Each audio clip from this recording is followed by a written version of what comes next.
Bismillah.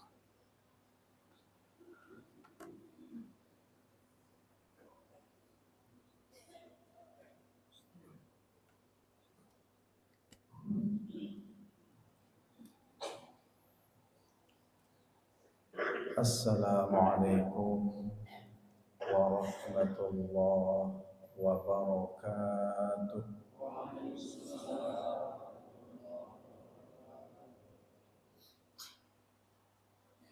Alhamdulillahi rabbil alamin wa bihi nasta'in ala umurid dunya waddin. Wassalatu wassalamu ala ashrafil anbiya'i wal mursalin Sayyidina Muhammad wa ala alihi wa sahbihi ajma'in. Amma ba'du. Bapak-bapak, ibu-ibu, saudara-saudara, kaum muslimin muslimat rahimakumullah. Alhamdulillah, pada malam ini kita dapat melanjutkan pengajian umum kita di setiap malam Jumat, malam yang penuh dengan keberkahan. Mudah-mudahan kita semua berada dalam keridaan dan perlindungan daripada Allah Subhanahu wa taala. Amin ya rabbal alamin. Memanfaatkan waktu antara maghrib dan isya ini, jamaah sekalian, mari kita menyimak dengan baik satu maqalah, ya, satu perkataan ulama yang menerangkan tentang wahyu yang diterima oleh Nabi Uzair. Bismillahirrahmanirrahim. Auhallahu ta'ala ila Uzair an-Nabi. Allah mengirim wahyu kepada Nabi Uzair.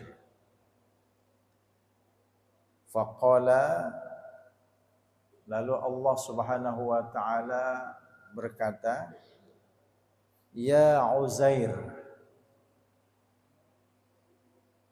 wahai Uzair,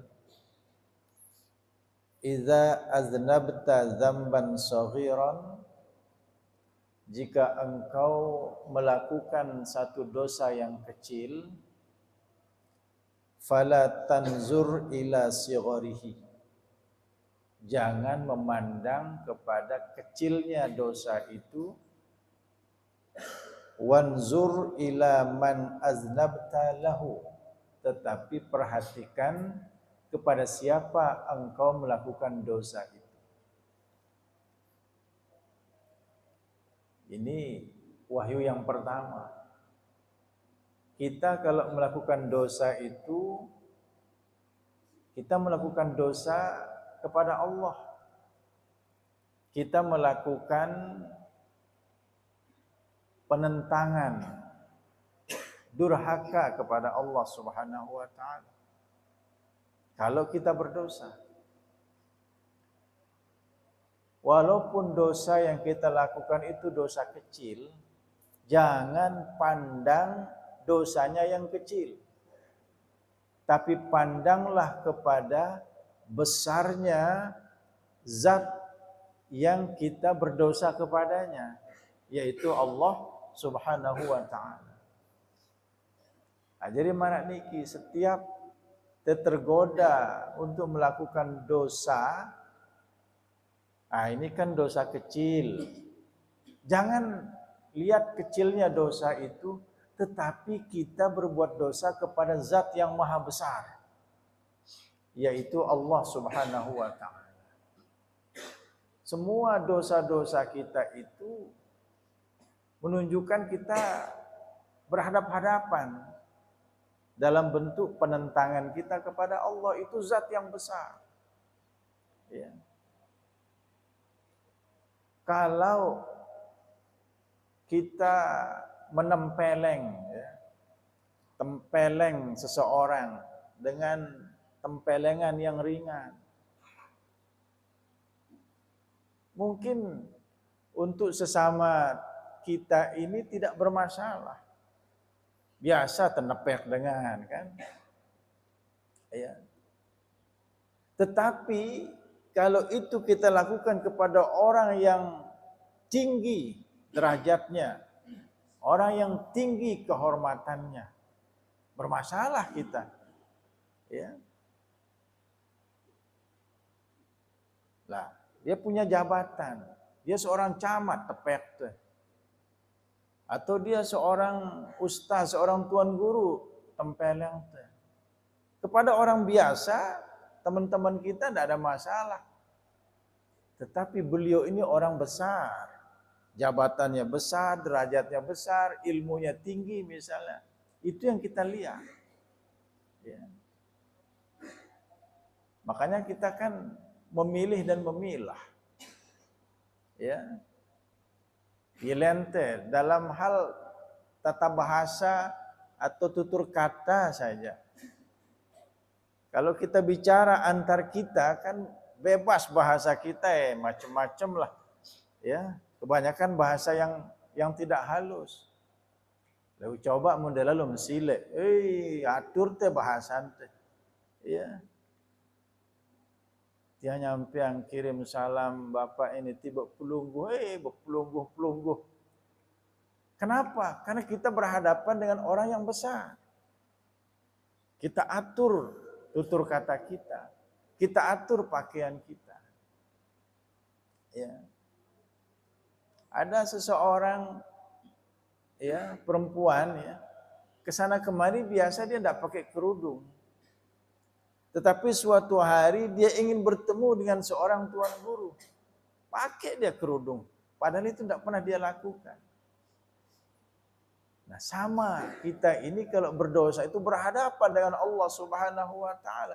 Kecil dosa itu memang ada. Ulama membagi dosa itu dosa kecil.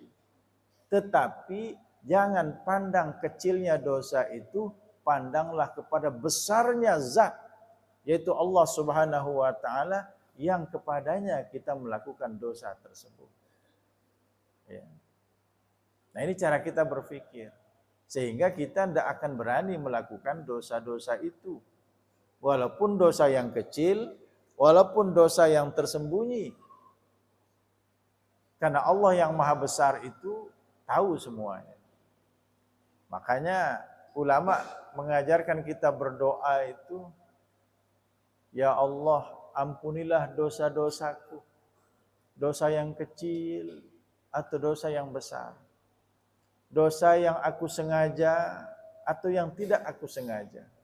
Dosa yang aku ketahui atau dosa yang tidak aku ketahui. Dosa yang tersembunyi atau dosa yang terang-terangan.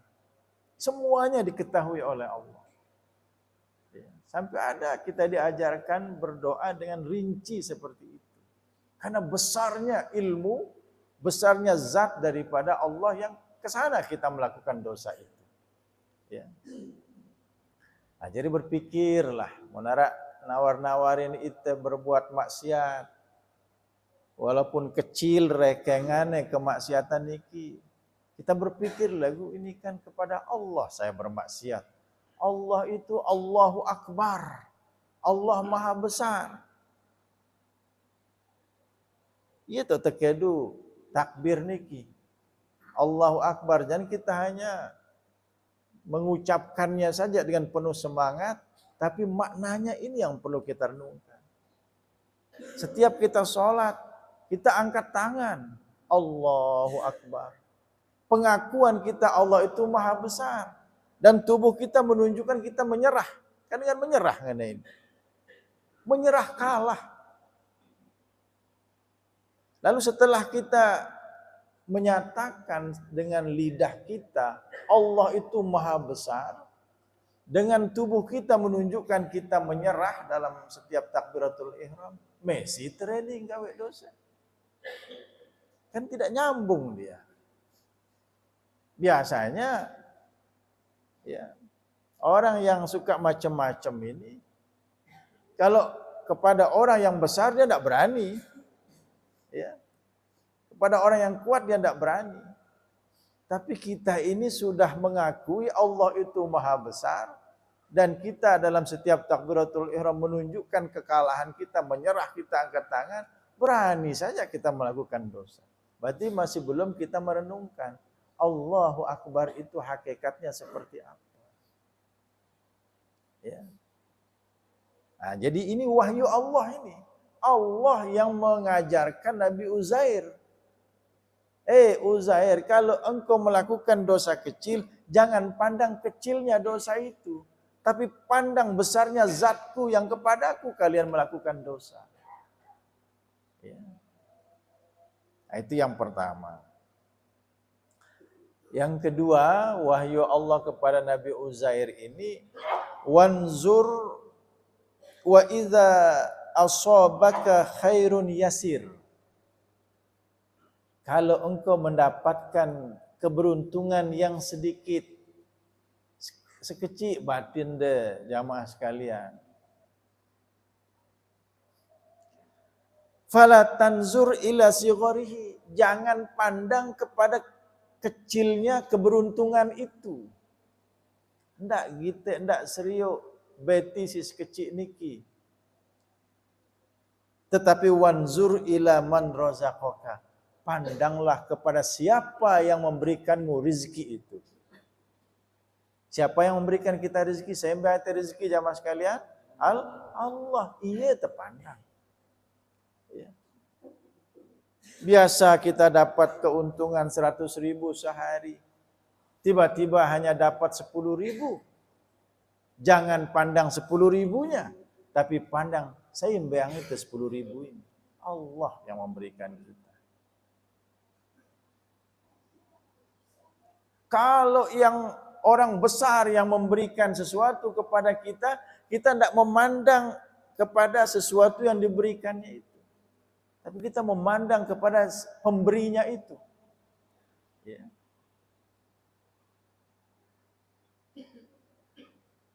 Coba kalau datang tokoh-tokoh, ya, apakah itu bintang film, ya, artis, atau penyanyi terkenal, atau pemain sepak bola legendaris, ya, datang ke kita. Woi, ramai orang ke sana. Lalu kita bisa berfoto dengan dia. Ya Allah, senangnya kita, bahagianya kita. Tidak ada dia berikan apa-apa kepada kita. Cuma dia ikut berdiri di samping kita berfoto. Tidak ada dia berikan apa-apa kepada kita. Hanya dia memberikan kesempatan kita berfoto. Sudah kita gembiranya luar biasa. Kenapa? Karena kita tidak memandang apa yang diberikannya kepada kita, tapi kita memandang siapa yang memberikan kita. Lalu kita kan sering menyodorkan satu buku, minta tanda tangannya. Atau baju kaos kita minta dia teken di situ. Itu saja yang diberikan kepada kita, coret-coretan. Senangnya kita luar biasa. Karena kita tidak memandang coret-coretannya itu. Tapi kita memandang siapa yang mencoretnya itu. Ya. Oh dia, ya Ronaldo misalnya. Pemain bola terkenal. Begitu juga kita berpikir, jangan pandang kepada kecilnya atau sedikitnya keuntungan yang kalian peroleh. Tapi pandanglah kepada siapa yang memberikan keuntungan itu. Nenek biang itu. Wa ma bikum min ni'matin faminallah. Selepuk nikmat yang kalian dapatkan itu Allah yang memberikannya. Ya. Ini yang dikasih air minum, ini air putih ini yang senang, tidak memandang kepada air putihnya ini. Ya, tapi memandang kepada dari Allah datangnya, karena semua kenikmatan itu datangnya daripada Allah Subhanahu wa taala. Ya. Coba ini Ini kedu berfikir. Ini wahyu Allah ini kepada Nabi Uzair. Makin pelungguh deh. Habis sholat isya pulang ke rumah, biasanya narak panggangan manuk, tono. Ternyata tidak narak. Yang ada cuma telur goreng. Jangan lihat telur gorengnya, lihat siapa yang memberikannya. Itu nikmat daripada Allah Subhanahu wa taala. Senang itu. Tanda tangan sekecil dong senang itu karena kita memandang siapa yang memberikan tanda tangan itu, orang besar, orang terkenal. Nah, ada seseorang datang kepada tiang. Pak Mujib, tiang ingin diberikan hadiah. Tiang tidak pernah diberikan hadiah oleh pelungguhnya. Nah, tiang kalau diminta-mintai begitu menjadi tidak enak. Langsung tiang tantang dia, tiang tanya, apa hadiah yang Bapak inginkan dari saya? Ya. Amun pelungguh dembang tiang hadiah, nepi-nepi tiang rede, tiang senang. Hatta sepotong, hatta sebuah jarum benang, dia tiang senang. Berarti dia tidak memandang pemberian itu, tapi dia memandang siapa yang memberi. Ini yang kita berpikir, ya.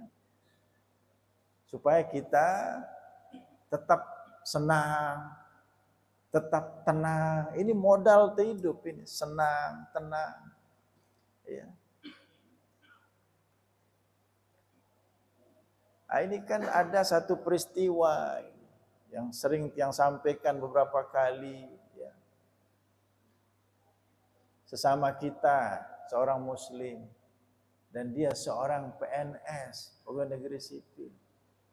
Ini kejadian ini beberapa waktu yang lalu. Ya. Percobaan bunuh diri. Membaigon inem. Ya, langsung untung keluarganya cepat tahu. Ya. Wah, nulis pesan, ya, mohon maaf atas segala kesalahan. Saya mohon pamit. Ternyata gini mati diri. Usut punya usut, ya ini sudah. Ya, gaji pemasukan sudah semakin minim, pengeluaran semakin besar. Tidak bisa mengelola hatinya. Ya, dia hanya melihat apa yang di depan matanya. Ya, dia hanya melihat sedikit pemasukannya, tapi tidak memandang kepada siapa yang memberikannya itu. Ya. Mau membunuh dirinya. Sampai sekarang masih terbaring sakit.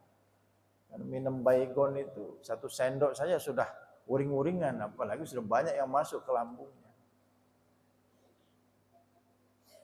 Ini karena tidak pandai mensikapi rizki yang didapatnya. Dia hanya memandang kepada jumlah rezekinya itu. Sedikit dia dapat, mulai sudah nyebong, mulai sudah bingung, ya, mencari kesalahan. Coba pakai ini, jangan pandang kecilnya rezeki yang kalian dapatkan, tapi pandanglah kepada besarnya zat yang memberikan kalian rezeki itu, yaitu Allah Subhanahu wa taala. Jangan pernah ya tergoda oleh setan. Ini kalian tidak diperhatikan oleh Allah. Akhirnya kamu dapat musibah, dapat masalah seperti udah bunuh saja, bunuh diri saja. Itu bisikan setan. Dulu pernah yang sampaikan bahwa di dalam Al-Qur'an itu kan jelas ya larangannya, ya, wala taqtulu anfusakum, jangan kalian membunuh dirimu sendiri. Ya. Bahkan disebutkan dalam satu riwayat, a'zamul kaba'ir indallah qatlun nafsi. Dosa paling besar di sisi Allah itu bunuh diri. Iya. Dosa paling besar itu bunuh diri, qatlun nafsi. Makanya harus tepat cara kita berpikir supaya kita senang, supaya kita tenang. Salah cara kita berpikir, susah kita tenang. Nah, ketika kesusahan ada dalam diri kita, ketidaktenangan ada dalam diri kita, masuk bisikan-bisikan semati wah diri. Itu paling disenangi oleh setan. Karena apa? Karena yang bunuh diri itu sudah jelas tempatnya adalah neraka jahanam. Ada yang menemani setan-setan iblis itu nanti di situ. Banyak teman-temannya. Ya. Itu kan famang qatala nafsahu bisikinin. Siapa yang membunuh dirinya dengan menggunakan pisau? Ya, dia tusuk dirinya. La tazalul malaikatu tat'anuhu bitilkas sikin fi audiyati jahannam. Maka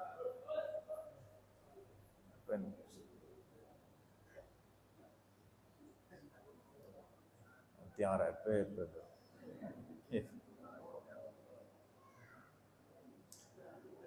Barang siapa yang membunuh dirinya dengan pisau, maka senantiasa malaikat itu akan menusuk-nusuknya dengan pisau itu di lembah-lembah neraka jahanam.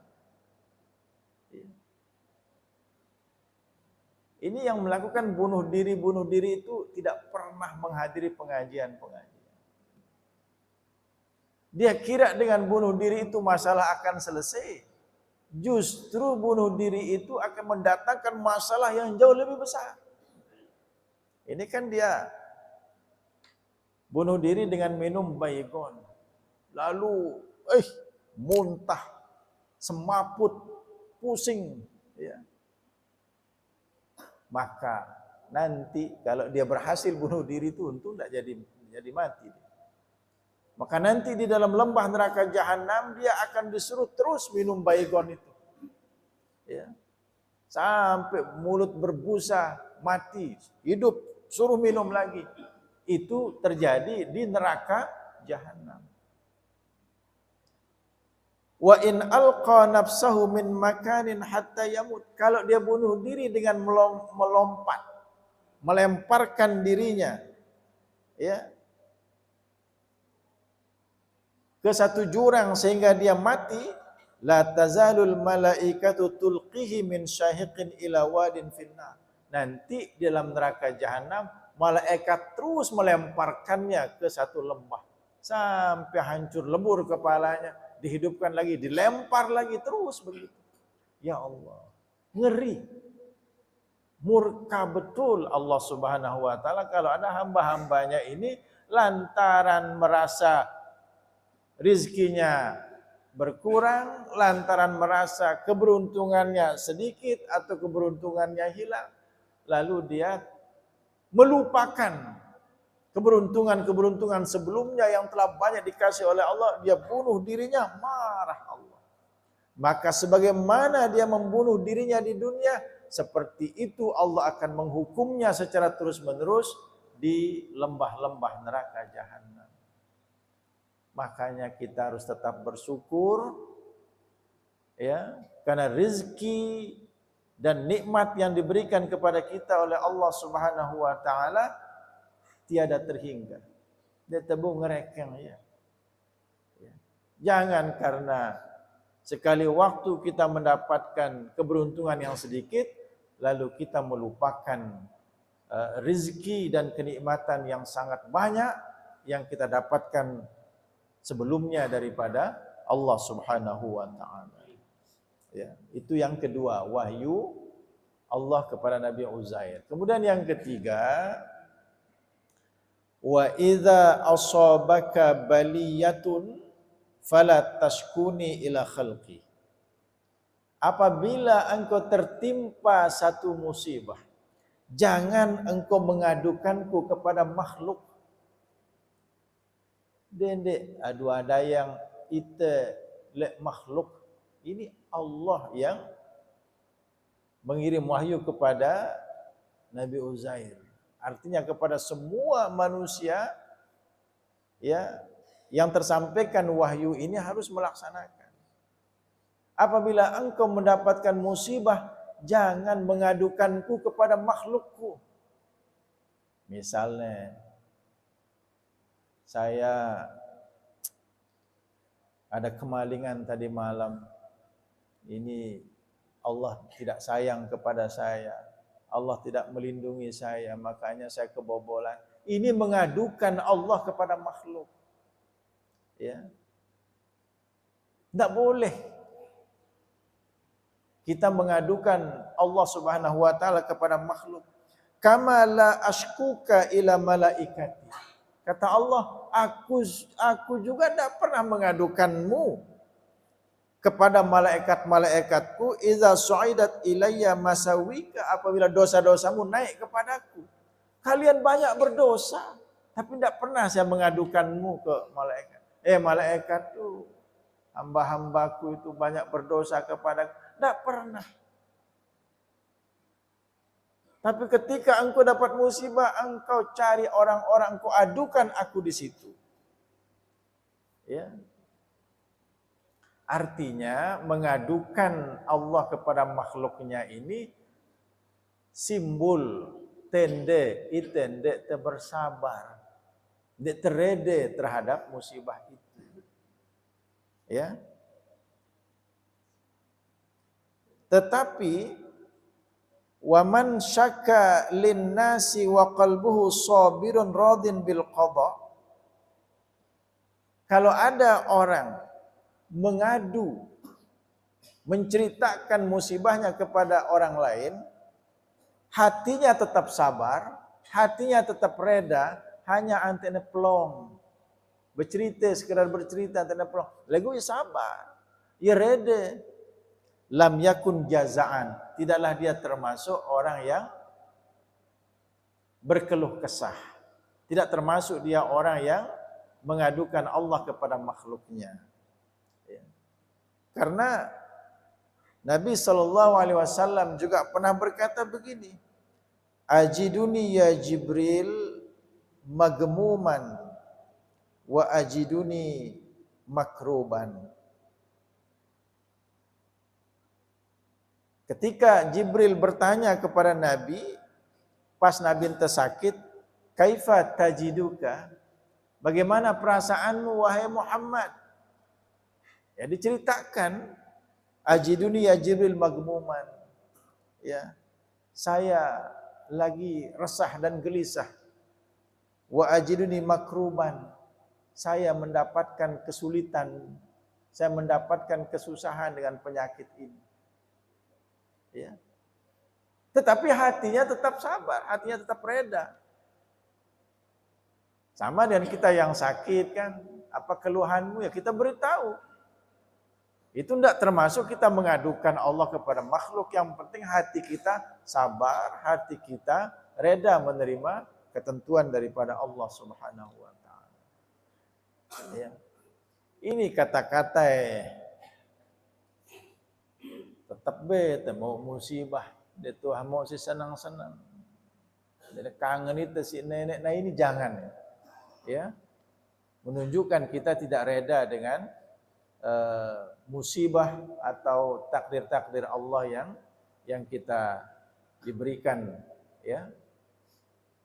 Kita harus berkeyakinan bahwa la yukallifullahu nafsan illa wus'aha. Allah tidak membebankan hambanya kecuali sesuai dengan kemampuannya. Kita diberikan musibah-musibah, kita diberikan masalah-masalah karena Allah tahu kita mampu untuk menghadapinya. Ya. Dan masalah-masalah yang kita hadapi, musibah-musibah yang kita derita, hakikatnya itu adalah jalan yang dipilihkan oleh Allah agar kita mendapatkan kebaikan-kebaikan ke depan sebagai hikmahnya, sebagai buah daripada musibah-musibah dan masalah-masalah itu. Ya. Tetapi kita tidak boleh mencari musibah, tidak boleh mencari masalah. Namun ketika kita sudah menghindar dari masalah, menghindar dari musibah, tetap juga kita kena, baru kita hibur diri kita. Oh musibah ini jalan Allah agar saya mendapatkan kebaikan besok lusa. Masalah-masalah ini jalan Allah agar saya mendapatkan kebaikan-kebaikan besok atau lusa. Itu cara kita. Karena memang begitu dalilnya. Nanti pada hari kiamat, orang-orang yang banyak mendapatkan masalah, orang-orang yang banyak mendapatkan musibah di dunia, diberikan pahala yang berlimpah ruah. Dia pun heran. Kok banyak sekali saya dapat pahala ya Allah? Ya ini upahmu karena banyak masalahmu di dunia. Banyak musibahmu di dunia. Lalu ada orang yang melihat, kok saya tidak dapat pahala yang seperti itu ya Allah? Karena hidupmu di dunia tidak banyak masalah. Hidupmu di dunia tidak banyak musibah. Makanya kamu tidak dapat pahala yang besar seperti ini. Lalu apa katanya? Kalau begitu, kembalikan saya ke dunia ya Allah. Lalu berikan saya musibah. Berikan saya masalah sebesar-besarnya. Agar saya mendapatkan pahala yang besar seperti ini. Itu di akhirat nanti. Ya, senang orang-orang yang banyak masalahnya, banyak musibahnya di dunia. Karena diganjar dengan pahala yang besar. Ya, tapi sekali lagi, kita tidak boleh mencari masalah, tidak boleh mencari musibah. Cuman kalau kita ditakdirkan dapat masalah, kita ditakdirkan dapat musibah, ini jalan Allah. Cara kita berpikir, ini jalan Allah. Yang mana nanti saya mendapatkan kebaikan-kebaikan sebagai hikmahnya. Ya. Nah ini 3 wahyu Allah kepada Nabi Uzair yang harus kita renungkan jamaah sekalian. Ya. Apabila engkau melakukan dosa, apabila engkau melakukan dosa kecil, jangan pandang kecilnya dosa itu, tapi pandang kepada besarnya Allah yang engkau durhakai. Apabila engkau mendapatkan rezeki yang sedikit, jangan pandang sedikitnya rezeki itu. Pandang kepada besarnya zat, yaitu Allah yang memberikanmu rezeki itu. Apabila engkau mendapatkan musibah, jangan mengadukan aku kepada makhlukku. Sebagaimana aku tidak pernah mengadukan dosa-dosamu yang banyak kepada malaikat-malaikatku. Seleput teniki memiliki dosa. Banyak dosa kita. Tetapi tidak pernah Allah menceritakan malaikat mengadukan dosa-dosa kita itu kepada malaikat. Ya. Nah, kita berusaha untuk menghindar dari dosa-dosa ini jamaah sekalian. Nabi Adam dikeluarkan dari surga, diturunkan ke bumi ini karena berdosa. Pira dosanya Nabi Adam? Sekek. Karena memakan buah yang terlarang. Yang sering disebut dengan buah enggak enak. Nabi Adam dikeluarkan dari surga karena satu dosa. Terus kita pira dosa ante. Marak luwe epen. Ya Allah. Terus dosa ante luwe melet teme surga menghayal laran. Makanya ulama dalam syair-syairnya begitu. Ya. Dosamu itu setiap hari. Dosamu itu bersambung-sambung. Lalu engkau mengharapkan masuk surga. Nabi Adam dikeluarkan dari surga hanya karena satu dosa. Lalu bagaimana kalian bisa mengharapkan masuk surga? Dosamu bertumpuk-tumpuk. Jalan keluarnya karena Allah ini Maha Pengampun, Maha Penyayang, segera kita bertobat. Perbanyak istighfar. Astagfirullahaladzim. Perbanyak. Ya. Taubat ini sambil baca istighfar bisa. Apabila kita beristighfar itu lalu dalam hati kita menyesal. Ya, pegang tasbih astagfirullah, nyesel. Itu syarat tobat yang pertama menyesal. Yang kedua berhenti. Ya. Kemudian yang berhenti melakukan kesalahan. Yang ketiga bertekad tidak akan melakukan dosa yang seperti itu lagi. Kalau begitu dalam hati kita sambil beristighfar, maka istighfar itu bermakna taubat. Tapi sekarang kan luwe dengan istighfar, santai-santai, senang-senang istighfar. Ya. Astagfirullah, ya. Sambil rawasin dengan Astagfirullah, astagfirullah sambil berjatok tak dengan izin. Astagfirullah, astagfirullah sambil bergodet lawan jenisnya. Ya. Melakukan dosa itu. Ya. Terus astagfirullahnya sambil senang-senang, tidak ada penyesalan. Tidak bisa bermakna taubat. Istighfar yang tidak ada penyesalannya, yang tidak ada tekad untuk tidak melakukan dosa lagi, itu hanya zikir biasa. Nah, bagaimana zikir istighfar ini bisa bermakna taubat? Harus diiringi dengan penyesalan. Jadi serius, khusyuk orang beristighfar maka dia bertaubat sudah. Ya.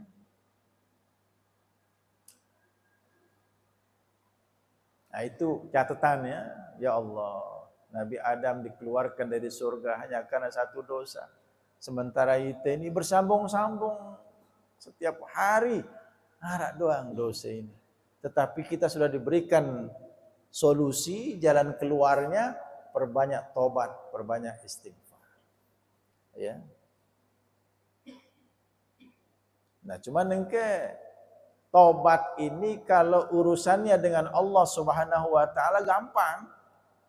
Bangun ya tengah malam, paling utama itu bangun tengah malam lalu istighfar dengan penyesalan, dengan berhenti melakukan dosa, tekad tidak mengulangi lagi, khalas selesai. Cuma amun bermasalah dengan sesama manusia ini dia agak berat. 3 syarat tobat tadi ditambah 1 lagi. Ada hak orang yang belum kita kembalikan. Ada kehormatan orang yang kita cederai, ya sumpah sanak teh misalnya, ya kita harus datang minta maaf.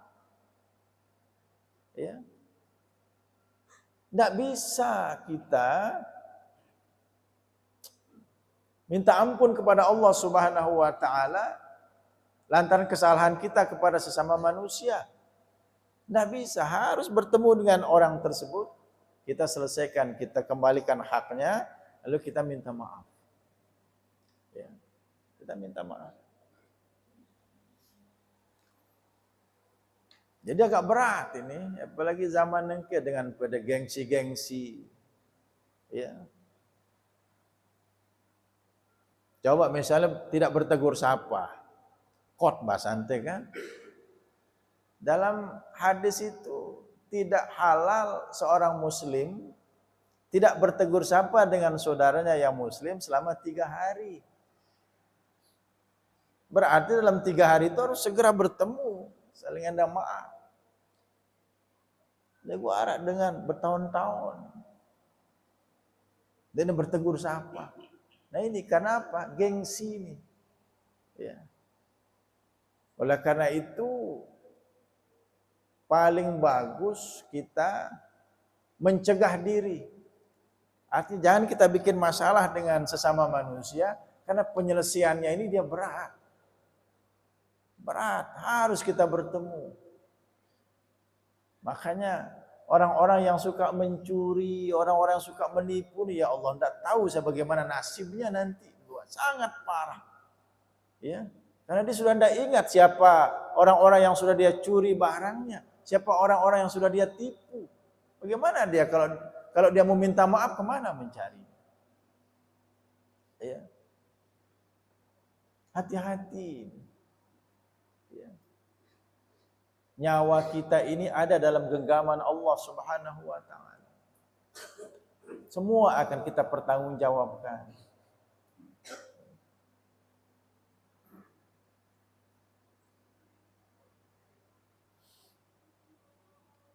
Coba ya orang itu kalau melakukan dosa dia diminta segera beristighfar, segera bertobat supaya malaikat pencatat keburukan itu tidak mencatatnya. Di sebelah kanan ada malaikat pencatat kebaikan, di sebelah kiri ada malaikat pencatat keburukan. Kalau kita melakukan kebaikan langsung dicatat oleh malaikat yang di sebelah kanan. Tapi kalau kita melakukan kejahatan, Yang di sebelah kanan berkata kepada yang di sebelah kiri, "Ndak tulis sejulu.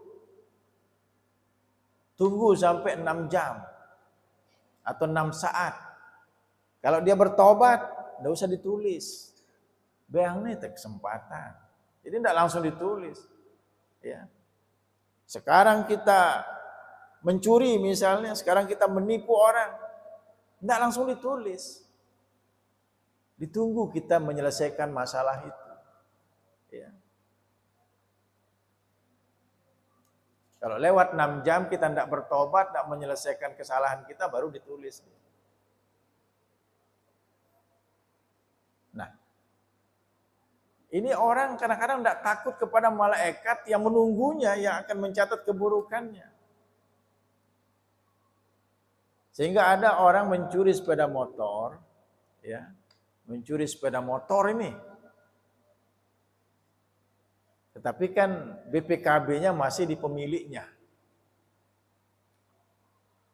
Kalau menurut aturan agama, dia harus sadar, ya Allah, ini hak orang ini, motor ini nanti akan dituntut saya di hari kiamat, pahala saya akan habis diambil olehnya.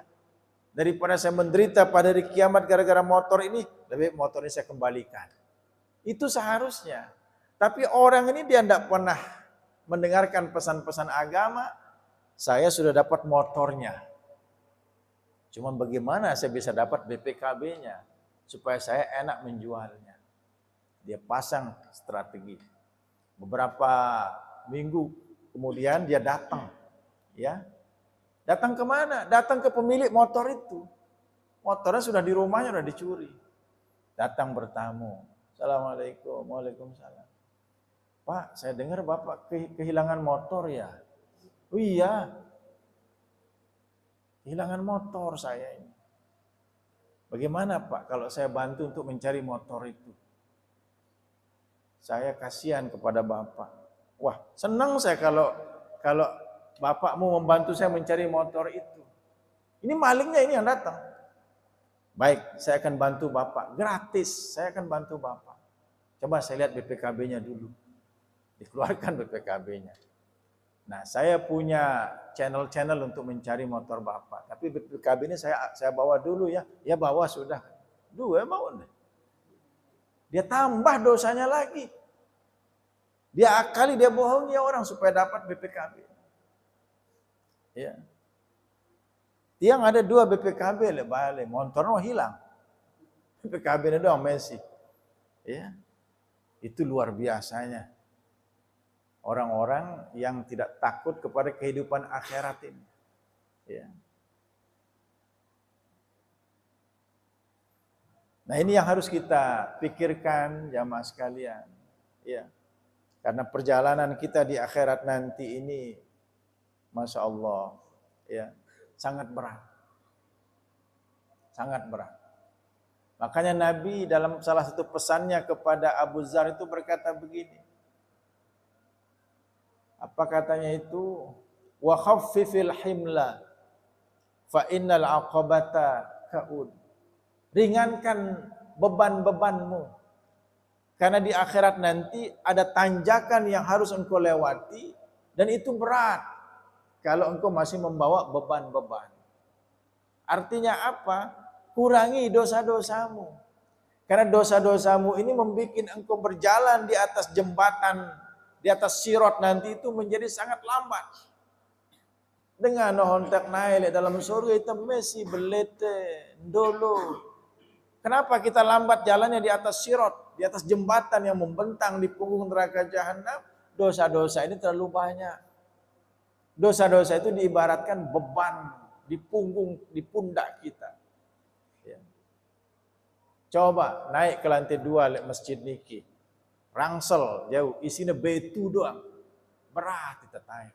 Tapi ketika kita lepas rangsel itu, naik sendiri ringan dia, tanjakan nanti.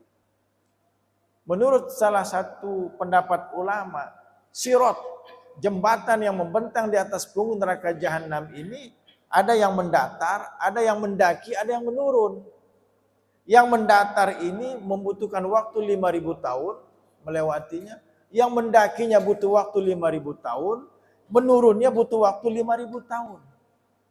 15.000 tahun perjalanan di atas jembatan itu.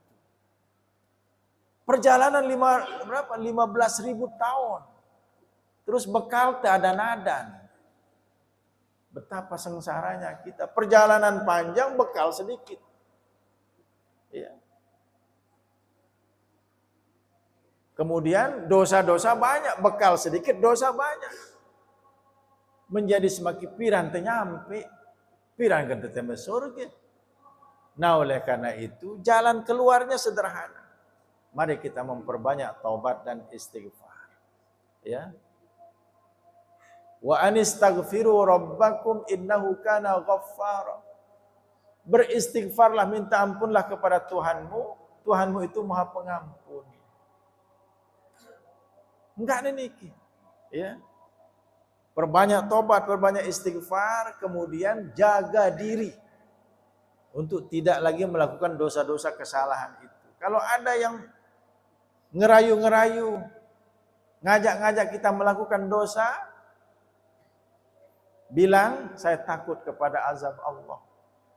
Inni akhafu in asaitu rabbi azab yaumin azim. Sebut Al-Quran, disebut dalam Al-Quran. Saya takut kalau berdosa kepada Tuhanku akan mendapatkan azab yang pedih di hari kiamat nanti. Jadi siapa yang ditawari berbuat yang reni nenek, yang takut kepada Allah, kehidupan akhirat itu perjalanan yang sangat panjang. Ya. Nah ini kan ada warga kita di Pandai Besi yang meninggal dunia ini. Itu mendadak betul. Beliau sempat ya sempat menceritakan ada keluarganya yang sakit. Beliau mencarikan bantuan-bantuan lah untuk keluarganya. Ya, beliau sehat. Ya. Kemudian sempat ketemu beberapa hari, beliau menegur dengan cerah ceria. Tetapi kemarin kan ada pecah pembuluh darah. Tensi naik. Tadi sore meninggal dunia. Nyawa kita dalam genggaman Allah Subhanahu wa taala. Amun tertunda-tunda taubat ini, ya, khawatir kita. Karena kita tidak tahu ajal ini kapan tibanya. Oleh karena itu mulai malam ini perbanyak amal ibadah, banyak-banyak bertobat, kurangi beban-beban ini, kurangi dosa-dosa ini. Ya. Dan berpikirlah seperti wahyu Allah kepada Nabi Uzair. Ya. Dapat rezeki yang sedikit, nenek dengan rezeki ini, senang kita. Allah yang Maha Besar memberikan kita rezeki ini, tetap kita senang, tetap kita tenang. Senang dan tenang ini modal kita melewati kehidupan kita di atas dunia yang paling berharga. Semoga ada manfaatnya bagi kita semua. Amin ya rabbal alamin. Wallahu subhanahu wa ta'ala. Bismillahirrahmanirrahim. Alhamdulillah rabbil alamin. Hamdan yuwafi ni'amahu wa yukafi'u mazidah. Ya Rabbana lakal hamdu kama yanbaghi li jalali wajhika wa 'azimi sultanik. Allahumma inna na'udzubika min ilmin la yanfa' wa min qalbin la yakhsha' wa min nafsin la tashba' wa min da'watin la yustajabu laha. Wa sallallahu ala sayyidina Muhammad wa ala alihi wa sahbihi wa sallam. Alhamdulillah rabbil alamin. Assalamualaikum warahmatullahi wabarakatuh.